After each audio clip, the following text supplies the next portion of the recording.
Sa apat na leading man ni Barbie Forteza sa Meant to Be, kay Ivan Dorschner daw siya pinaka-komportable. Ano kaya ang sagot nila sa mga nagsasabing meant to be silang dalawa? Panoorin natin to. Ngayong umaga mga kapuso, kasama natin ang special interviewees natin. What? Si Billy at si Ethan. Yay! Hello everyone, good afternoon. It's almost summer. By the way, do you have plans for Summer! May plano na ba for summer? Plano ba tayo for summer? O kumain na lang? Tulog. Okay. Nakatutok po kami sa pinaka-story ng Meant to Be. Ano yung talagang nakatulong para maging ganito kayo ka-comfortable and ka-close sa isa't isa?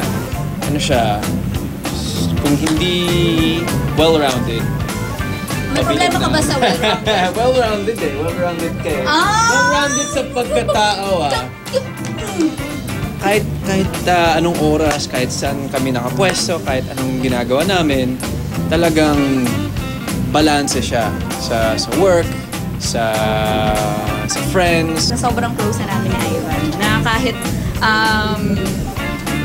may moments kami na sobrang saya, pwede kaming maging quiet na magkasama. Yung hindi awkward, pwede rin kaming magkapikunan. Paano siya mapikon? Hindi niya talaga ako pakakawalan.